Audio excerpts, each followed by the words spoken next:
안녕하십니까. 저는 예비 창업자 임유진입니다.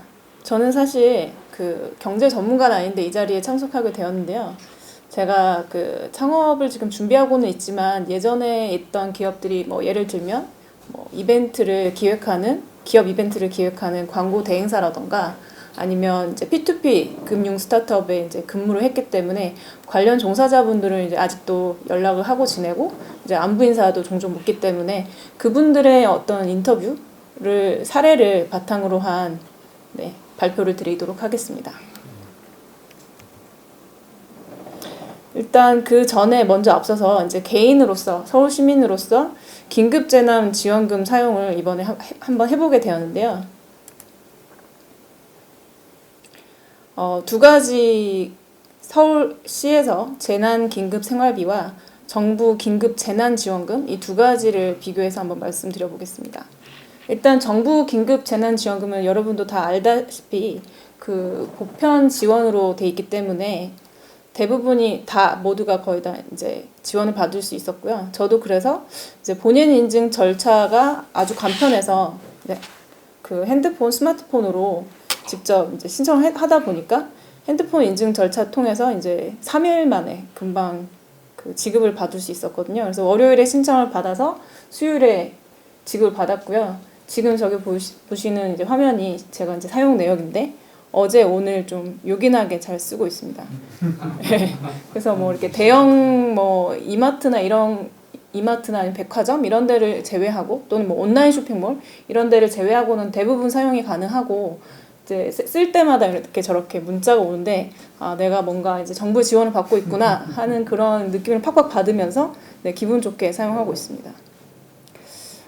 그에 비해서 이제 서울시 재난 긴급 생활비는 취지는 좋은데 이제 중위소득 100%라는 기준이 사실 좀 어떻게 보면 자의적으로 자른 거기 때문에 1인 가구 저는 이제 혼자 살기 때문에 1인 가구 기준으로 하면 175만 7,194원이라는 그 구간에 이제 들어가야 되는데 저는 이제 3개월 평균 소득이 그보다는 넘기 때문에 혜택에서 제외되는 것 같더라고요. 그런데 이제 제가 3월에 이제 퇴사를 해서 저 3개월이 어떤 3개월 기준으로 하느냐에 따라 달라지기 때문에 일단 접수는 해놓은 상태고요. 근데 이제 결과는 일주일 후에 나오기 때문에 그때 제가 좀 뭐 이의 신청을 할 수 있다고 얘기를 들었습니다. 하지만 뭐 못 받는다고 이제 거의 생각하고 있으면 될 것 같고요.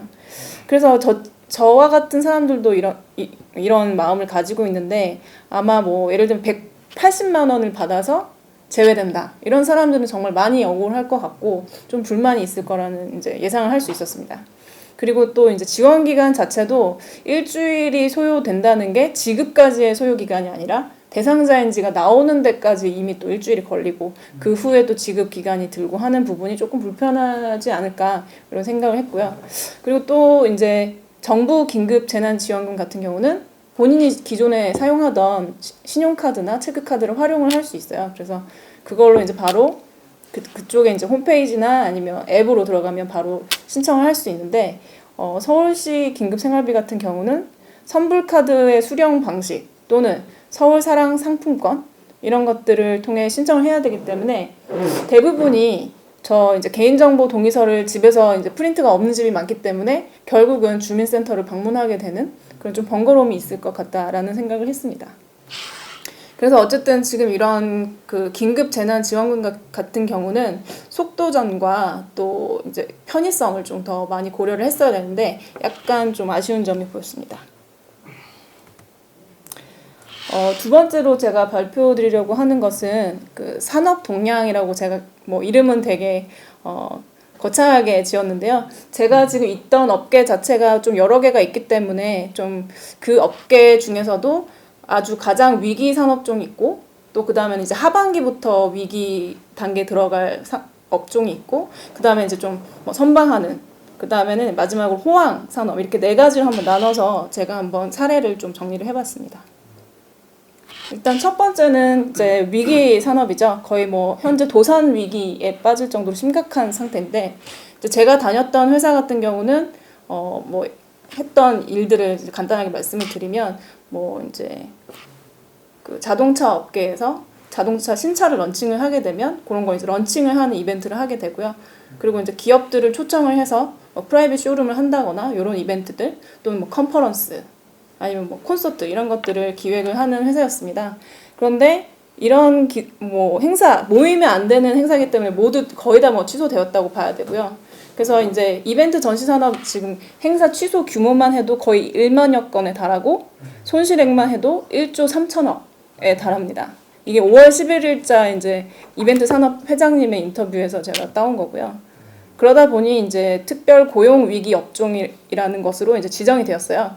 그래서 이제 유급 휴직 같은 것들을 정부에서 지원금을 최대 75%까지 해주고 있는 상황입니다. 그래서 대부분 이제 디지털 마케팅 부서를 제외하고는 다들 지금 휴직 상태입니다. 그래서 이제 이번에 이제 이태원 2차 감염 파동 때문에 걱정이 돼서 전화해서 여쭤봤더니 이게 원래는 이제 7월 말까지로 이제 그 지원 기간이 돼 있었는데 연말까지 지금 연장된 상태라고 하고요. 빨리 그 사태가 좀 정리가 됐으면 합니다. 그리고 세 번째는 금융 지원 얘기도 한번 여쭤봤는데요. 대부분 이제 대출 같은 부분은 신용보증기금이라던가 이런 어떤 보증 단체가 이제 같이 붙어서 절차가 나가게 되는데 상담 전화 대기만 지금 한 달 정도 걸린다고 합니다. 게다가 기존 채무가 좀 있다 이러면 이제 제약 조건 때문에 아예 해당 기업이 되지 않기 때문에 수혜 기업은 상당히 적을 것으로 예상됩니다. 그래서 아무래도 금융 지원보다는 저런 이제 유급휴직 지원금이라던가 이런 형태가 좀 더 훨씬 효과적인 것으로 드러나고 있고요. 두 번째는 하반기 위기 업종이라고 제가 이름을 붙였는데 지금 현재는 어떻게 이렇게 저렇게 굴러는 가고 있지만 하반기가 되면은 조금 위기가 될 수 있다라고 이제 전망 지어지는 업계들입니다. 예를 들면 이제 스타트업 같은 경우는 사실 스타트업계 지금 상황을 살펴보면 이게 사실 창업 환경이랑 밀접한 연관이 있잖아요. 스타트업 같은 경우는 보통 본인들의 보유금을 가지고 창업하는 데는 별로 없기 때문에 대부분 벤처 캐피탈 업계에 어떤 투자를 유치를 분명히 해야 되는 부분이 있습니다. 그런데 이제 벤처 캐피탈 업계 자체가 이제 6월 말까지 개점 휴업 상태이고요. 그래서 지금 이미 투자를 유치한 기업들만 어떻게 좀 매니징을 해주고 있고 나머지는 거의 다 뭐 백지 상태라고 합니다. 그러다 보니까 이제 투자 리스크가 최상인 부분이 있고 신규 투자는 이제 중단된 상태라고 볼 수 있고요. 그리고 이제 또 문제는 지금 뭐 예를 들면 시리즈 A에서 그 다음 단계를 준비를 하고 있는 스타트업들 같은 경우는 경기 침체 때문에 실적을 만들기가 너무 어려워서 스케일업을 할 수가 없는 상태라고 좀 그 힘든 그런 애로사항을 토로를 하는 걸 제가 들었는데요. 그러다 보니까 이제 사실 창업 환경은 지금 정말 좋지 않다라고 볼 수 있고요. 당연하게.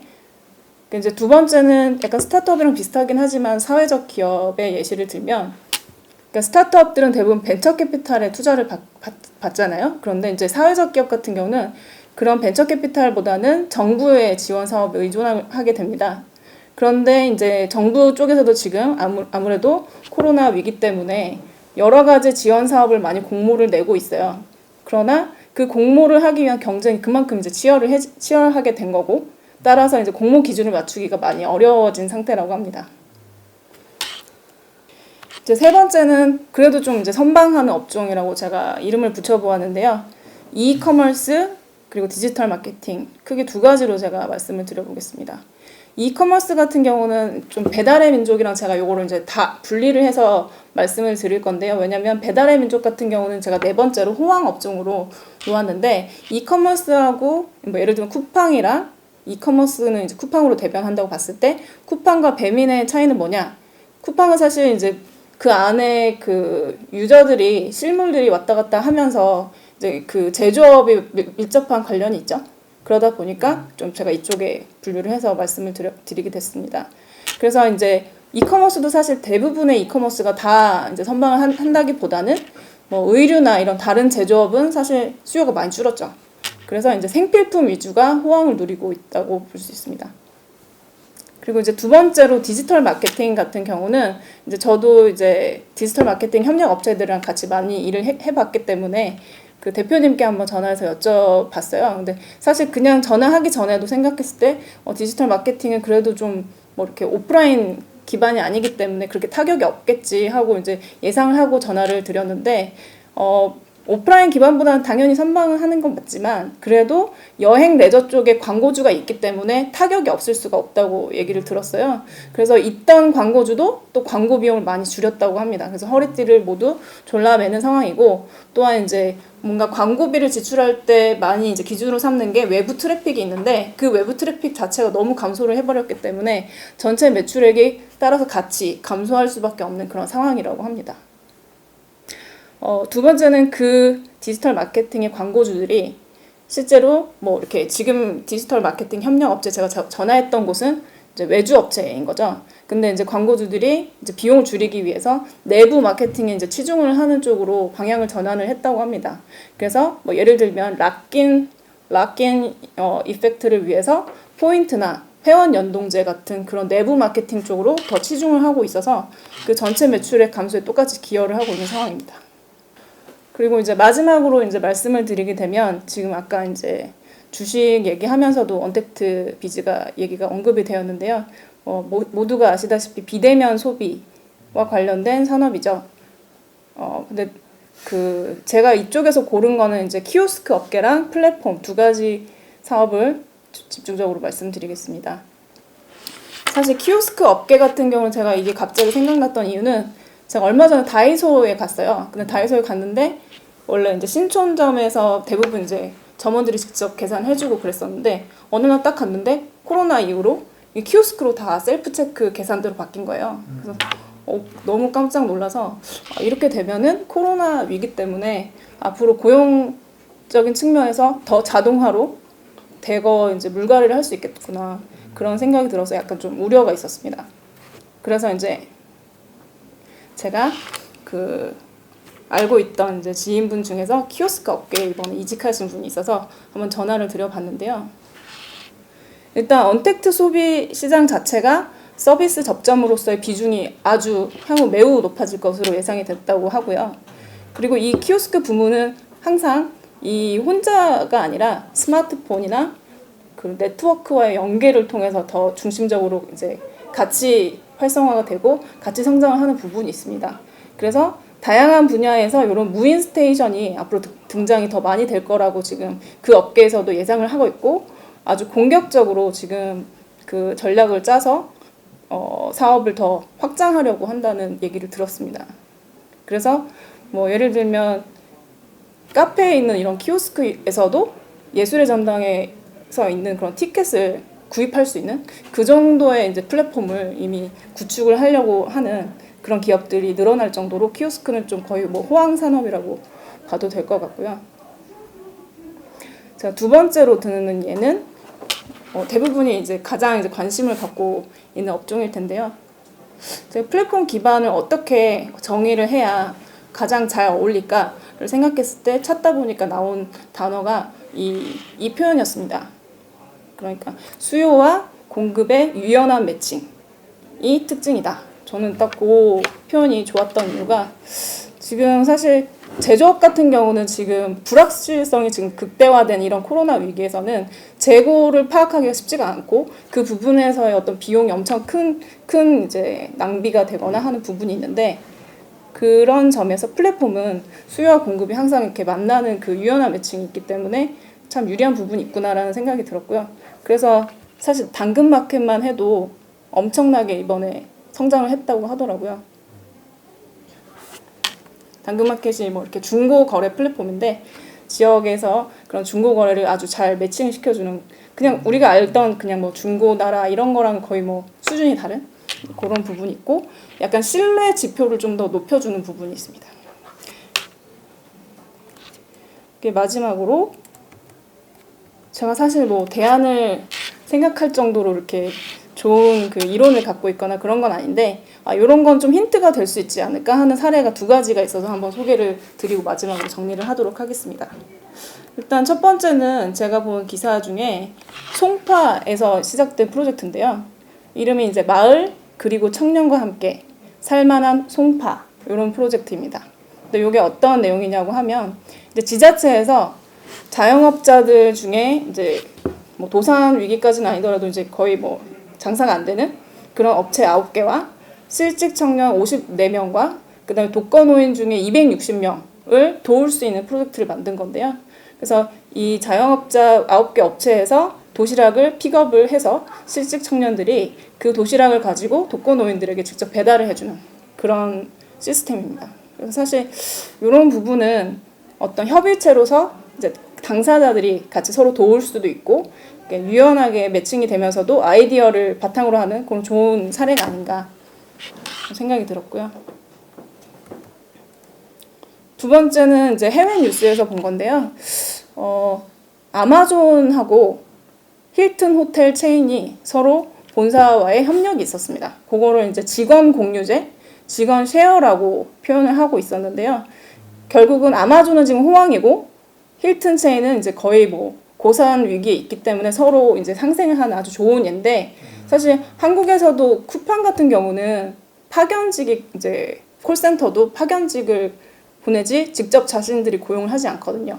약간 그런 느낌으로 아마존하고 호텔 체인이 서로 직원을 공유를 하게 되면 사실 새로운 직원을 뽑는다고 하는 거는 되게 비용도 많이 들고 탐색도 해야 되고 그다음에 그런 이제 검증도 들어가는 그런 어떻게 보면 되게 오래 시간이 걸리고 비용이 드는 과정인데 그 과정을 어떻게 보면 줄일 수 있는 비용도 줄이고 또 신뢰를 할 수 있는 그런 좋은 아이디어가 아닌가.